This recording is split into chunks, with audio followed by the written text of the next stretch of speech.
WBCB presents Pro Wrestling Weekly. We love fast cars and fast times, and that's the way we lived on the end of that lightning bolt that crashes through this vast earth of ours. That's the way we're going to continue to live. Call in with a question or comment at 215-949-3232 or 888-922-2149. Hard times are when a man has worked on a job 30 years. 30 years. They give him a watch, kick him in the butt, and say, hey, a computer took your place, Daddy. That's hard time. And now, here are your hosts of Pro Wrestling Weekly, Fearon and Lucas DeSangro. You can mark this one down tonight. I'm gonna kick your booty!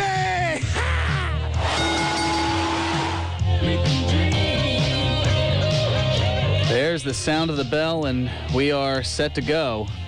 This is Pro Wrestling Weekly here on 1490 WBCB and online at WBCB1490.com. Fearon here with you alongside Lucas, the intern DeSangro. It's, yeah, if you haven't heard over the course of the last, 48 hours, and based on the intro of the show, I think you can kind of get an idea. WWE Hall of Famer Virgil Runnels, best known, of course, as the American Dream Dusty Rhodes, died this past Thursday at the age of 69. Rhodes was a three-time NWA heavyweight champion and was inducted into the WWE Hall of Fame in 2007. According to TMZ, emergency personnel responded to Dusty's home in Orlando, Florida early Wednesday morning after getting a call reporting that a 69-year-old male had taken a fall. Rhodes was transported to a nearby hospital where he passed away Thursday morning following, quote, numerous complications. Again, that's according to TMZ. And to say that the wrestling world has lost an icon is an understatement. I don't think I could have put it better myself. I'm kind of at a loss really as to what to say. And like, you want to talk about an icon. Oh, yeah, you have to talk his promos, and that's actually something that we're going to be doing. And I'm sure some people have already, they put up a lot of different things up on the Pro Wrestling Weekly Facebook fan page. But if I could just say something, though. Like, you want to talk about an icon. This is a man, Dusty Rhodes, the American Dream. And I know it's not a good impression, but, you know, at the same time, he was the last of a dying breed when it comes to wrestling icons. And, you know, he knew how to book a show. Not just the promos, not just the matches. Wrestling. He was a booker as well. Wrestling needs bookers, and that's what's wrong with wrestling. Is they have writers. They don't have bookers. They don't have people like Dusty Rhodes, Cowboy Bill Watts. You know, as much as they were a pain in the neck backstage, they knew how to run a wrestling show, and you know. True. We've since then we've gotten like Jim Herd, and we need more people like Dusty Rhodes because, you know, they're because you had people like Dusty Rhodes running stuff down in NXT. We truly lost an icon, and he will be sorely missed.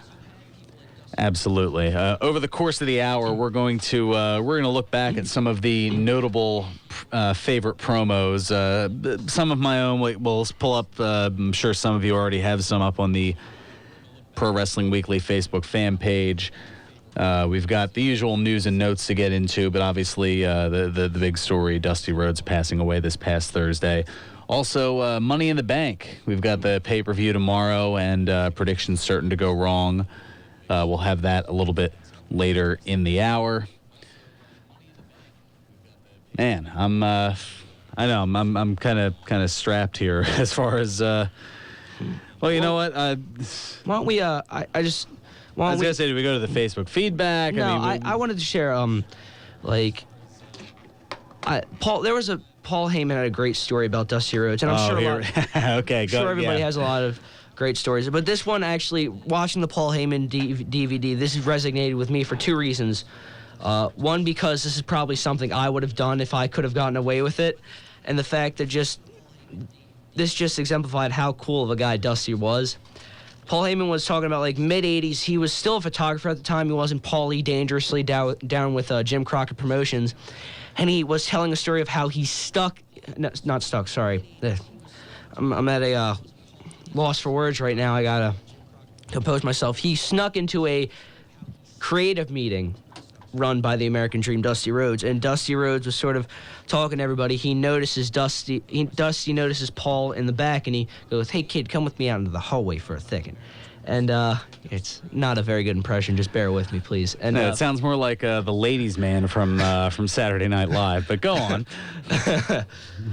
So he calls. I've just out, completely ruined your story now. I'm sorry. I'm terrible. He goes, "What you doing here, kid?" And yeah, God, it is awful. It is an awful impression. But he goes, "Well, I'm here to. I'm the photographer." And he goes, "Yeah, but this is a creative meeting run by the American Dream, Dusty Rhodes. They're not supposed to be here." And Paul Heyman has a little devious grin on his face, and he goes, "I want to learn from the best." And Dusty Rhodes, is in silence for a minute. He goes, "Well, you came to the right place, kid. Just sit in the back and shut your mouth." And just thought it was I thought it was a great story because, yeah. Well, because that was how he found a way to kind of wasn't even inch his way into the business, I guess. It's not even that. It's the fact that Dusty Rhodes didn't Dusty Rhodes is just a cool. Well, he could have just said get out, and he didn't. Said, you don't he just need said, to yeah, just right now. exactly. Get out. It's just. Well, and that's why he's one of the great minds that he eventually became. One of the bookers that that you were mentioning earlier. Yeah. It is a sad day in wrestling when we lose an icon. Well, and that's why we're going to kind of look at some of the more retrospect. emotional times. Retrospect, exactly. For example, let's go back. Let's turn the clock back to late 1987, early 1988. Leading up to the Bunkhouse Stampede, which, oddly enough, ran head-to-head with what event in WWE? What month was this?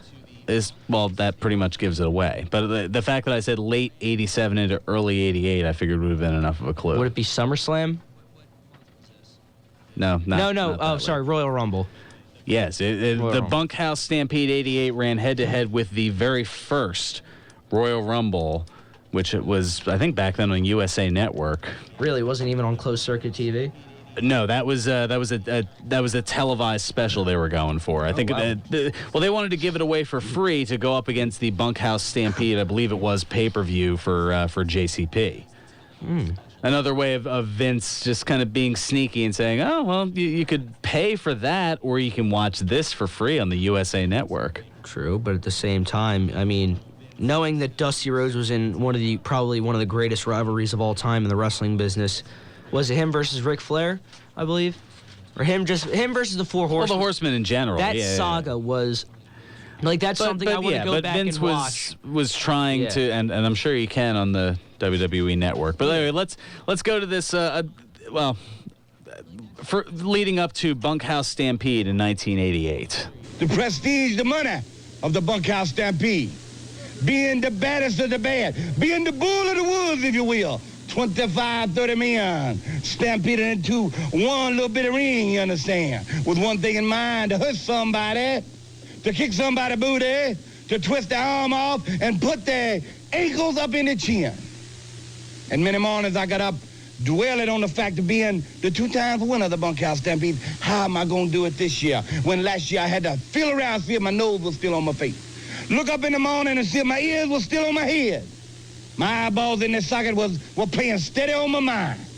Because I knew Dusty Rhodes has to be the Bunkhouse Stampede champion for the third time. If you will, for your hockey fans, it's a hat trick. You understand? It's a hat trick. And Dusty Rhodes now comes at you with this in mind. Anywhere, any place that on the marquee you see the National Wrestling Alliance presents the Bunkhouse Stampede. If you want to just feel a little bit of how bad it is to be the baddest, to be the bull of the woods, then and only then, buy your ticket, walk in and sit down and watch Dusty Rhodes become the bull of the woods. What a just oozing charisma, really. It just, he just had that, I don't know how to put it. He had that fire, you know? He did. It was passion behind every word that he said. Yeah, it was. Me, I just bring the ball. Well, I know, not in the same context, that's for sure. Yeah. I do love listening to good promos. Like, listening to promos and even the promo packages, it just, I don't know why, but it sends goosebumps. Like, I get goosebumps listening to promos like that because it just, I love somebody that puts passion into their work. Well, then you'll really love this one from back in the spring of 1985. 4 simple words pretty much explain this promo, but at the same time make you go, what the heck is he talking about? Cold-blooded sausage maker. Ladies and gentlemen, the world television champion, the American Dream, Dusty Rhodes. Dusty, welcome. But what about Jimmy Vay? What? He tried it. They almost got him again. This has got to stop somewhere. Let me tell you something, David Crockett. This is going to cease to exist. It's going to stop now. I don't play no game. And I don't take no prisoners. Venezuela is going to have a lot of help. And tell him, Blanchard, you come out here and you talk about Baby Don Paul driving that boy, putting that boy out of wrestling, talking about boy this and boy that. Well, David, you know my youngest, Till Margaret, is 2.5 years old. And I tell her a story about the cold-blooded sausage maker that's walking through the woods. And these little pigs run around. And he grabs the little pigs and he making cold-blooded sausage out of them. But always in that story, when she's scared and her eyes are big as silver dollars, the American Dream comes and saves the little piggies. But in this case, I am the cold-blooded sausage maker. Tully Blanchard. And you the little piggies. And you running around with one big pig. That's right. And I hope my mama don't call David and get on for me talking this way. But she ain't no lady. She ain't no 10. She's nothing more than something off the, I ain't even gonna talk about it. And you talking about now, you gotta deal with a dealer. That's fine. Because that's risky business. I am risky business. I am the cold-blooded sausage maker. Risky business indeed, if you will. Yeah. Just, I don't even know what I was going to say. There's just so much. I know. There's so much that you take from every one of these. And this wasn't just stuff that he was doing back in his prime of the 80s. I mean, even as recently as his Hall of Fame induction in 2007. I mean, he still finds a way to bring it. What an honor it is tonight to be inducted in this class of 2007 with such tremendous athletes. I am humbled by you all. One thing is for sure, though, when you go back and you look at our industry, you look at passion. You look at the road. You look at hard times on the road. You look at driving down the road night after night, trying to make a town, getting $25. That's hard times. It's our duty to make it good times for the fans that pay their money to see us perform each and every night.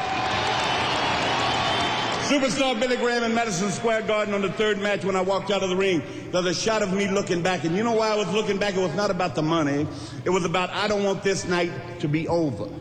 I want this thing to still happen. I want to be able to take all this in. I love this industry. Like I said, you paid for it. You put me in the place that I am today. Being a Hall of Famer with these guys is very special. I love you too, buddy. You don't know how much.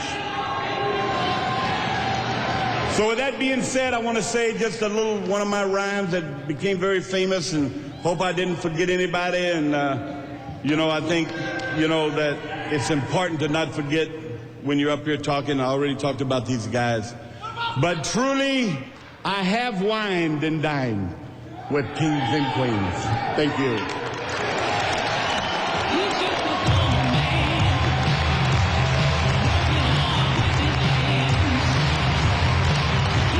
He is a common man. He is the American dream. He is a legend that at 69 years of age left us way too soon.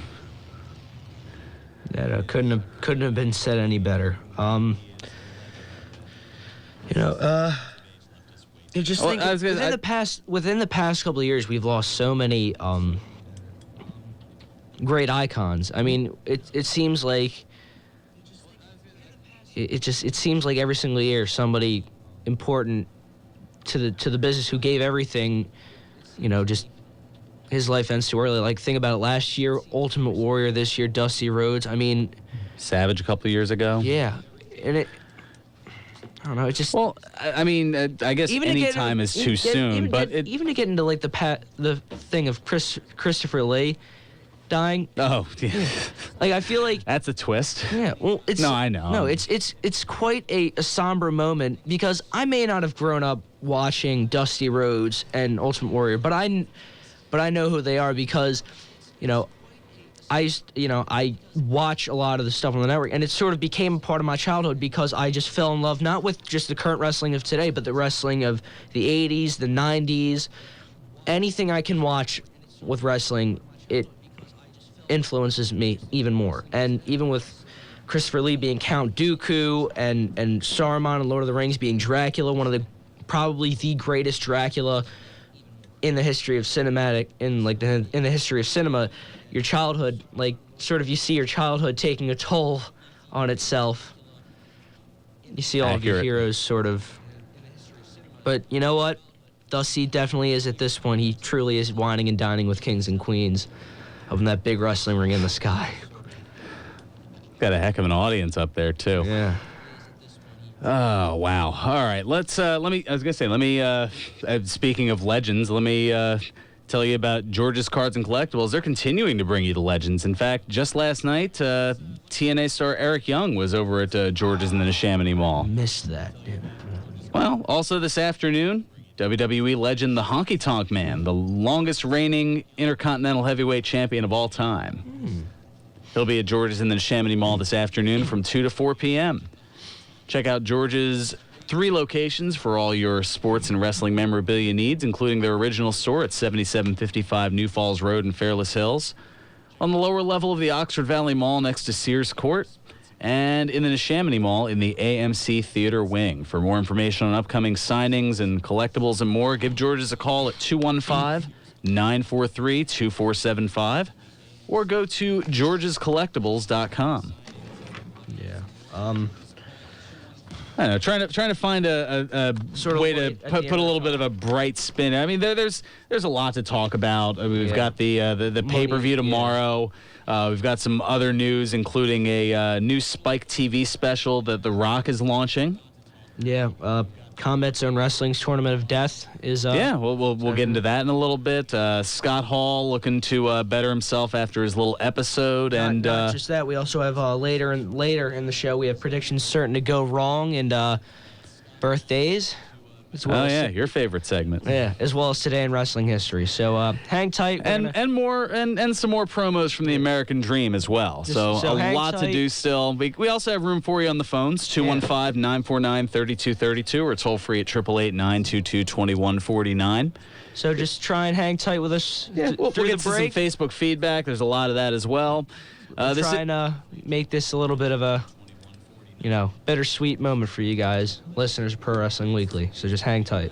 Almost as bittersweet as me trying to go to break. Well, I'm trying to get my word in, too. You're just sort of like, I'm not going to take long. Just trying to say something as well.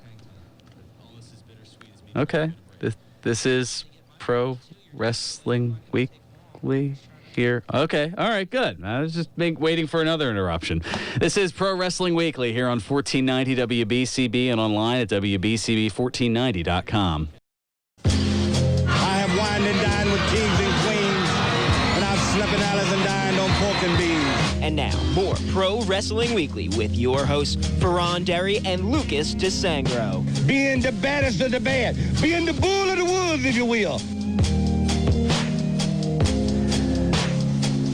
I was gonna say I'm apparently the bull and you're the woods. This is Throwing a little bit of M&M Pro Wrestling Weekly here on 1490 WBCB and online at WBCB1490.com. Had that been an actual emergency, Denny O's behind would not be here, I believe, is something along the lines of what he had said in the background here. Just, I don't know, trying to be our usual lighthearted selves in the midst of, I don't know, in the midst of obviously a huge loss in the professional wrestling world. So it's, I don't know, it's kind of hard to be laughy-jokey, and I'm trying my best to keep the usual spirit of the show alive. Yeah, that's really the only thing we can do at this moment. You know, the show must go on. Yeah, and speaking of that, you mentioned it right before the break. That 14th annual tournament that Combat Zone Wrestling's doing. It's actually it's going on in about an hour and a half from now. So if you haven't already hit the road to go down there, then you'll probably be late, because it's at the Ultraviolent Underground at 179 Ebenezer Church Road in Townsend, Delaware. A little bit of a hike. Not only is it, you know, WWE superstar who will be in the main event of tomorrow night's Money in the Bank pay-per-view, Dean Ambrose is a two-time participant in the tournament. Tournament, yep. He actually was a semifinalist his first year, but was defeated by Nick Gage, who will be a participant in this year's CCW. Yeah, returning to the ring for the tournament following some personal issues that I know we've discussed ages ago. Also, Bulldozer Matt Tremont, CZW owner DJ Hyde, had him on Completely Damaged a couple weeks ago. Check that out at completely-damaged.podomatic.com. Shameless plug for RC. I'm sure he'll appreciate it. Ron Mathis, Connor Claxton, and more. Also, Devin Moore takes on Dave Christ in a non-tournament scaffold match. And Lucky 13 faces Eric Ryan in a non-tournament law match. Ladders, orange sacks, and Legos. Oh, still. I know, you still cringe whenever you hear getting that. back body dropped onto a thing of Legos. Just like my fingertips are bleeding. Just think, like, remember those little thin Lego like sheets I called them when you Yep. Yeah, and you try and peel them off and you pretty much break every single nail on your finger, and maybe a couple of fingers as well as nails. You just trying to get those off your fingertips. My fingertips are bleeding just thinking about it. It's painful. Lucas the intern, tougher than Legos. He's like, no, I'm not tougher than Legos. No, it's like that episode of SpongeBob. Welcome to the salty spittoon. How tough are you? Me? I stepped on a thing of Legos today. Yeah, so? Without any shoes on. Right this way, sir. Please come in. Very good. Very good. Well, let's, we'll get into some news and notes, and then we'll go back to some more of the classic Dusty Rhodes promos. I know there are a few of my favorites that we haven't gotten to yet. The Rock. So he's launching a new Spike TV special for the troops. Really? Yeah, Dwayne "The Rock" Johnson has partnered with Spike TV. Interesting. Well, I guess the now former competition, since TNA moved over to Destination America. Yeah. But they're going to be airing an original special called Rock the Troops, which they're prepping this well ahead of time, as it's set to air on Spike on Veterans Day, November 11th, 2016. Basically, a little less than a year and a half from now. The special grand-scale music and entertainment event will entertain U.S. troops serving abroad. It'll feature performances by stars in music, film, comedy, and sports. Now, I don't know, is this more of like a televised Bob Hope USO type special, or is this like WWE's tribute to the troops without the wrestling? Which would be, I guess, Vince's ideal. Yeah, we can tribute the troops and not involve that stuff in between the ropes that I can't stand. I don't know. It seems like The Rock, was doing a good thing here with. No, he's doing a good thing. That was just more an opportunity to kind of needle Vince a little bit. Yeah. So. I don't know.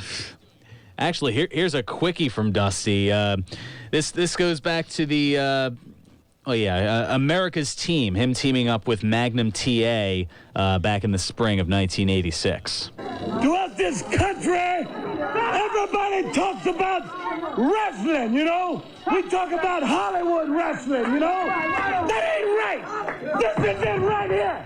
Like the Nature Boy said, it's respect. And let me tell any of you jerks sitting out there in Hollywood, if you want some of America's team, you come and get it, because only in Edison, you're is mine, and here's Daddy, and you can take that to the bank.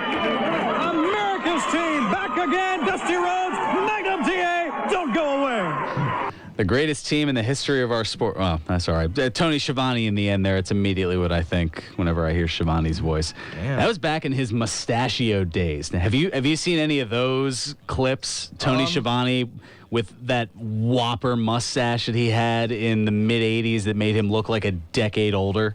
No, I have not. It was both. It was weird because I see clips of that and I'm thinking, wow, that's 1985. He's maybe in his late 20s, early 30s at the time, and then fast forward a couple of years, 89 and 90, when he's in the World Wrestling Federation and he's clean shaven and he looks like he's in his early 20s. It's a freaky thing, especially with his still kind of hanging on to his mullet in '89. Never. Well, everybody had mullets back then. Yeah, but trying to hang on to it just sounds like an act of desperation. Like, come on, it's still cool. Come on. Like, that's what it seems like. Well, when it's in wrestling. Mullets. I mean, I'm sure there were some mullets that Shawn Michaels regretted having back then. Well, then again, I regretted having the Steve Urkel look back in '91. So who am I talking about? You know, I know one person who will never regret having a mullet. Joe Dirt. Oh, was that who you were? Yeah. I was just a stab in the dark. I didn't know that was where you were. Didn't mean to turn on you. Unlike Baby Doll, who turned on Dusty in August of '86. What a segue. Yeah, not too bad, huh? Fans with us right now, the American Dream, Dusty Rhodes. Dusty, not only are you hurting from the match, you got to be hurting inside. I can't believe that Baby Doll turned on you like that, Dusty. If you can figure this one out, sitting at home, you're a better man than I am. Let me tell you something. I'm glad now everybody chose a side. I'm glad now on this fall section that everyone knows where the lines are drawn. I'm glad now that Nature Boy Ric Flair, the lowest form of athlete in this country, along with that Jezebel, Baby Doll, now then draw the line, and if I can't afraid, lay in the same bed. Because that's where the boogeyman's going to get you, in the same bed. All of you going to be gathered up one of these nights, one of these days, and I'm going to come and get you. Charlie Blanchard, you should have broke my neck, Daddy. You should have torn my heart out of my body. The whipping you're going to get is going to be shameful. The whipping you're going to get at Iron Anderson is going to be shameful. The whipping you get, Ole Anderson, is going to be shameful. And the whipping you get, Ric Flair, is going to be shameful. And Baby Doll, shame on you, Mama. I know you're better than anybody. I know you're better than anybody. It's going to be shameful. The American Dream, Dusty Rhodes fans, and right now, let's go to the ring. And in the ring, Tony Schiavone. Let's not go to Tony Schiavone. Yeah, let's desperate mullet attempt. That's what I'm going to think of now when I hear Tony Schiavone desperately trying to. I thought you were going to say shameful. Well, maybe it was shameful. See, one thing I loved, that maybe that was just a Southern NWA thing, but I feel like the term Jezebel is lost. Yeah, I feel like the last person who utilized it regularly in wrestling was Jim Ross. Yeah. What, like WrestleMania 18? She's a Jezebel. Triple H, don't trust her. Yeah, you don't hear Jezebel used all that often. Yeah. It's right up there with swell. Yeah. It's those forgotten terms. And other anachronistic terms that I'm throwing out there, apparently. Like, I like to say the term floozy a lot. And You do, yes. Yeah, floozy, heathen, harpy, harlot. And it's because, I don't know why, but I just find when you say that in an Amish accent, like you shameless floozy, I find it hilarious. Because just saying it like... That is entertaining to an audience of one, apparently. That Lancaster, like, I call it the Amish accent. It's like, well, I gotta go plow the fields today. Sounds like a... Pro Wrestling Weekly would like to apologize to any Amish... No. They're not listening. Come on. Well, maybe they're on a lunch break? I don't know. It's... because... Yeah, I know. Yeah. It is rather toasty out there today. I'm just throwing that out there. Yeah. And just trying to cover my bases. Well... Just trying to avoid trouble. That's all I'm doing. Yeah. That's... What do you think? One more before we take a little time out here? Let's do one more. Back to our regularly scheduled program. Yeah, this one's one of my favorites. This one goes to his WWF day. The Polka Dot Dave, if you will. Right before his match with the Honky Tonk Man, SummerSlam 1989. Tonight, Dusty Rhodes, you're going to be meeting the Honky Tonk Man. Your last-minute thoughts. Ooh, and let me tell you about my thoughts tonight. I've been so excited since my first date with Sally Gooden. And besides that, the facts are in. The man say, Dusty Rhodes, I am the proprietor of Heartbreak Hotel. I am the man that wears the blue suede shoes. You can't sing. Proved you wrong. You can't dance. We know I can dance circles around you. And now you say, prove to me in public, if you will, come and get it. It's SummerSlam. Excitement galore. So honky tonk. Tonight, just a few moments, you get your opportunity to show the public that Dusty Rhodes can't wrestle. And brother, you can mark this one down tonight. I'm gonna kick your booty. Ha! Oh, I love that, and the gleam. If you the visual of that as well, just the well, there was a lot of goofiness that occurred in professional wrestling in '89, especially in the WWF, but that smile that Dusty kind of froze at the end of the promo. If you haven't seen it, it is definitely worth looking. Just pull up SummerSlam '89. Pull it up on the network. Or, actually, if you don't have the network, I think OSW Review has that promo right in the very beginning of their review of SummerSlam '89. Well, yeah, you might want to go to their website, not YouTube, because... Oh, that's right. Yeah, they don't have it on YouTube anymore. So, OSWReview.com. There we go. Shameless plug. Yeah, because I haven't done a few of those. I mean, we are wearing the What Bar t-shirts in the studio right now. Accurate. Yeah. There we go. A little love for Jay Hunter and V1 and OOC. Hello. Yes. All right. Let's take care of our second time out. Got a couple more clips we'll throw out there. We've got Today in Wrestling History. We've got birthdays. We've got predictions certain to go wrong for Money in the Bank. And that's right. We still have the Scott Hall story to tell you about, as well as Stone Cold and him trying to kind of sweep some rumors and speculation under the rug. But first, this is one of my favorite parts of the show. Got to tell you about my favorite beer spot, the Broken Goblet Brewery. 1500 Grundy's Lane in Bristol. That's right, Broken Goblet Brewing, breaking your perspective on how you experience craft beer, because broken can be beautiful. My shoulder has definitely been noting that over the last couple of months. Line. I really do. Broken can be beautiful. Oh, yeah. Oh, it is. So come in and try some of their year-round beers, like their Under Her Spell Saison and their Fall of Risengard Black Rye Ale. Got a little nerdy reference with that. Or some specialty brews like their Samurai Chai PA, a pale ale brewed with Tivana Samurai Chai tea.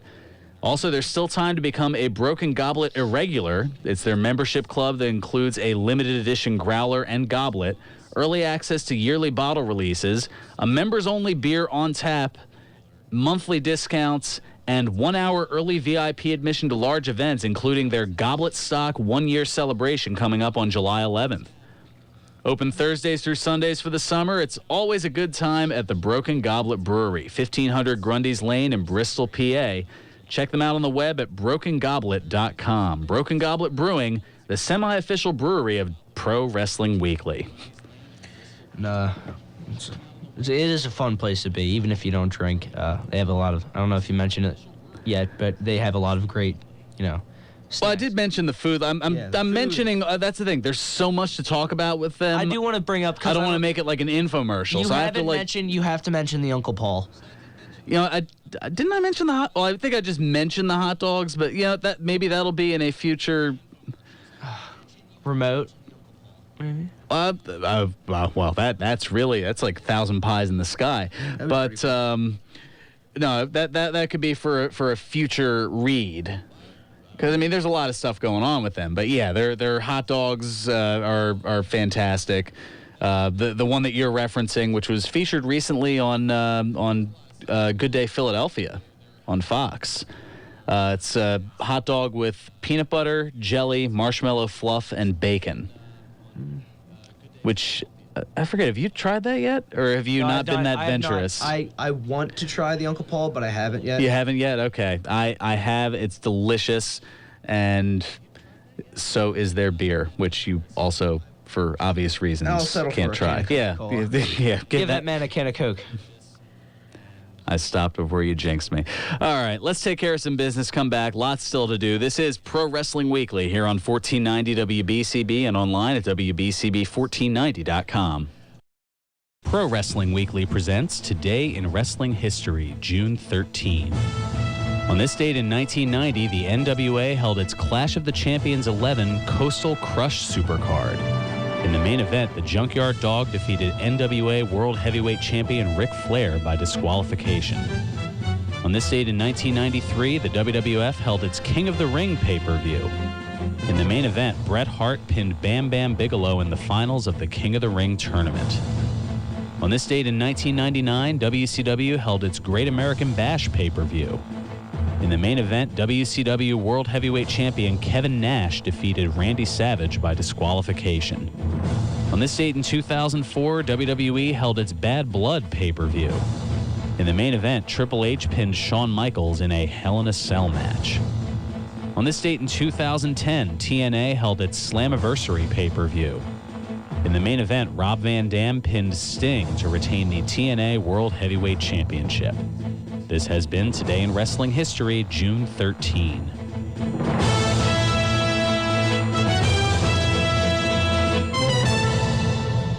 Welcome back to Pro Wrestling Weekly here on 1490 WBCB and online at WBCB1490.com. Fearon Derry here with you alongside Lucas.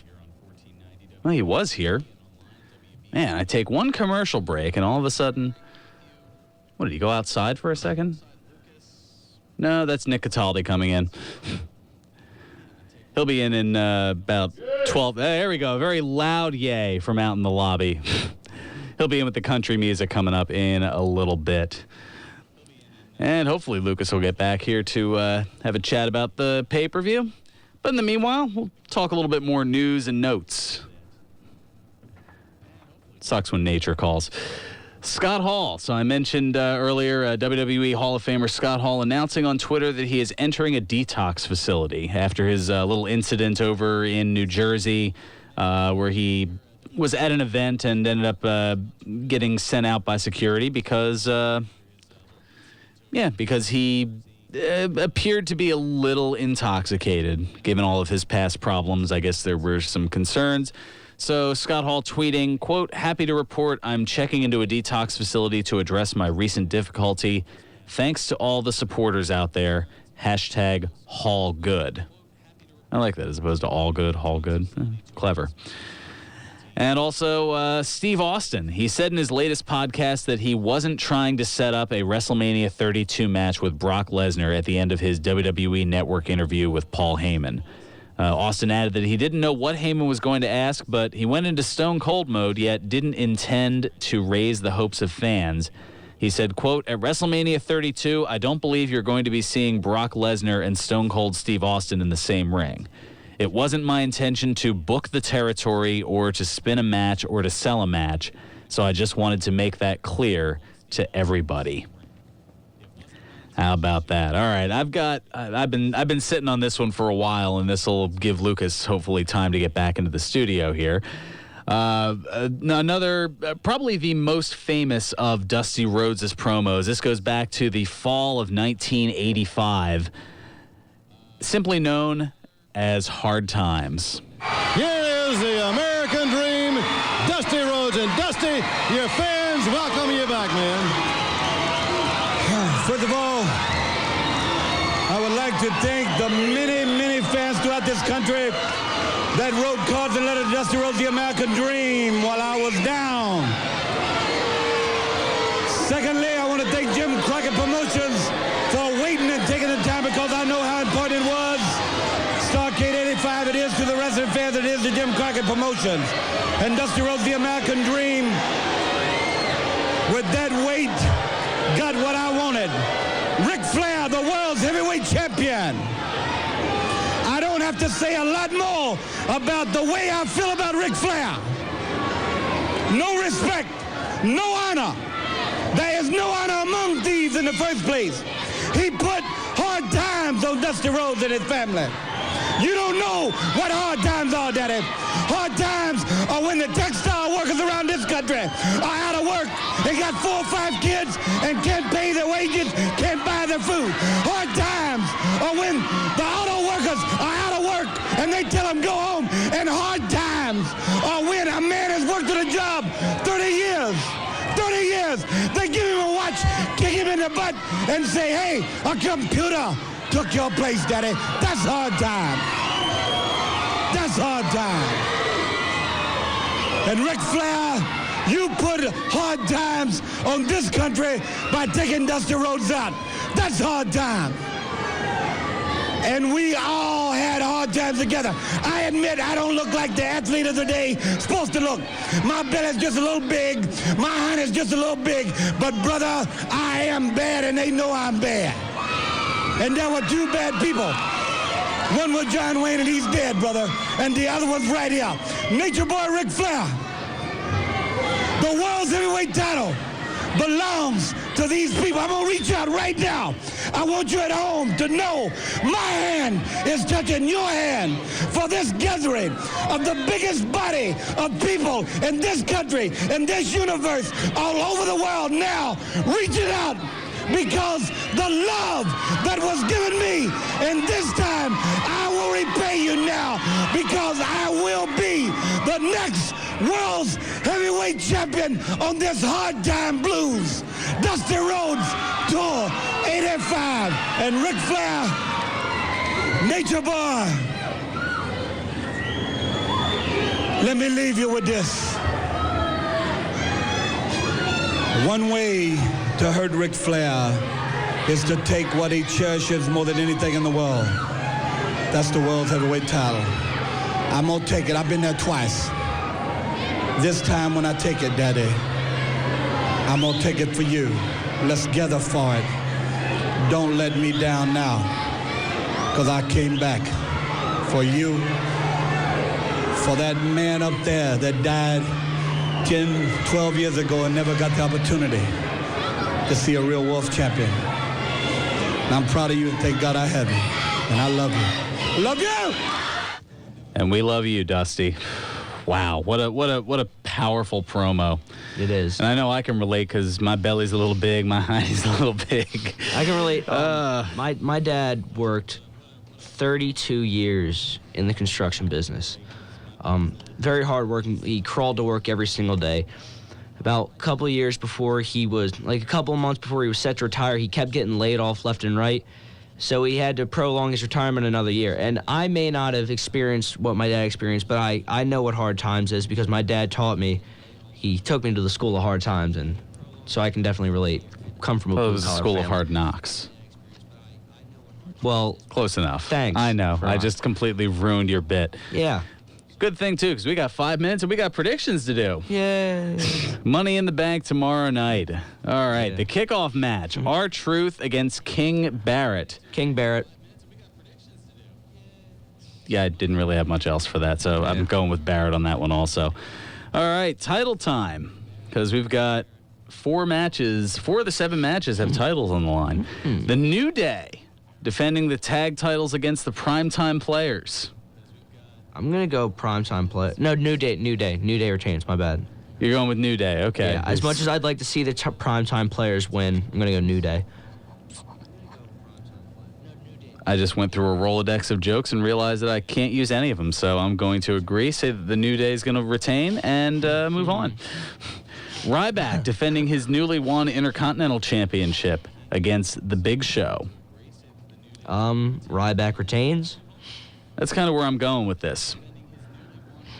I'm thinking, yeah. I mean, he just won it a couple weeks ago. Yeah. Plus, Big Show. What is he, 40? Has he turned 43 yet? I don't know. What does it matter? Nikki Bella defending, here we go, the ladies, the Divas, defending the Divas Championship against your girl, Paige. Well, our girl. I'm going to go Paige wins.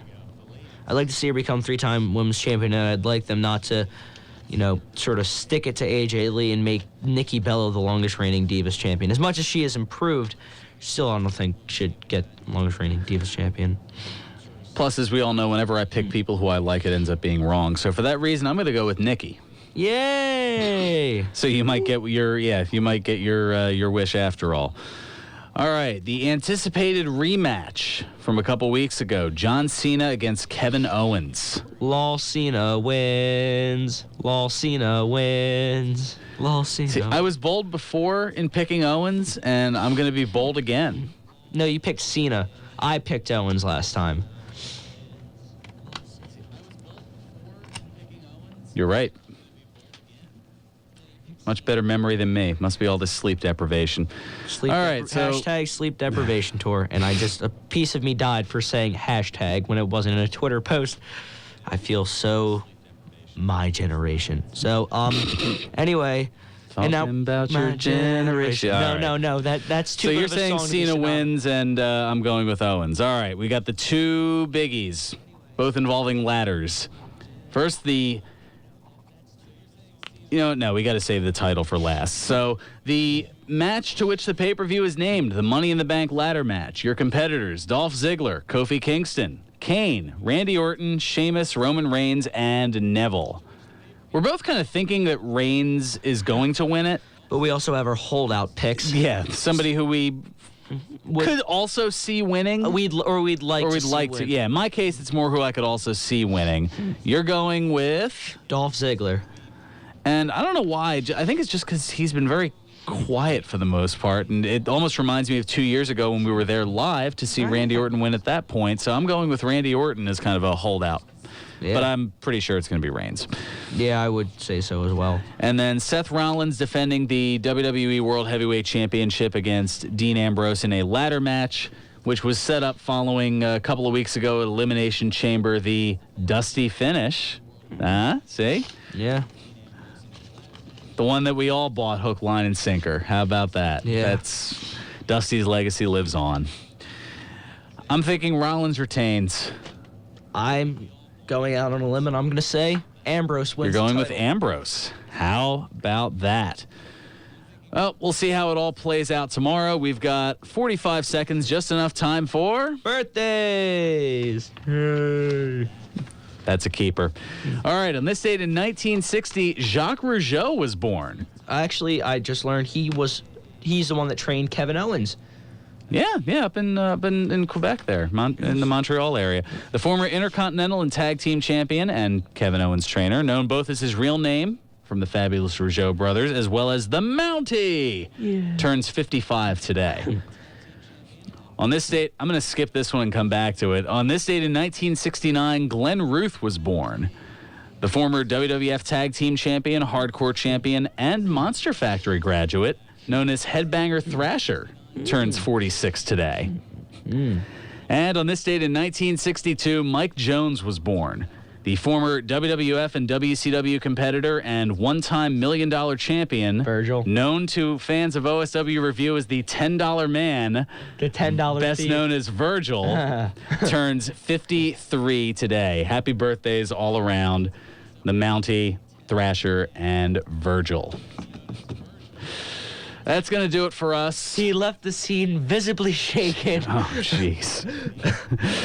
Yeah, I'm going to be visibly shaken if I don't get to the news here. So I'm going to take care of that. Nick Cataldi, he's up next with country music. And we've got Phillies baseball later this afternoon.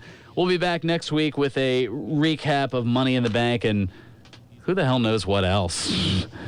Crazy world of news here in professional wrestling. This is Pro Wrestling Weekly here on 1490 WBCB and online at WBCB1490.com. Serving you better than ever before. This is 1490 WBCB 11.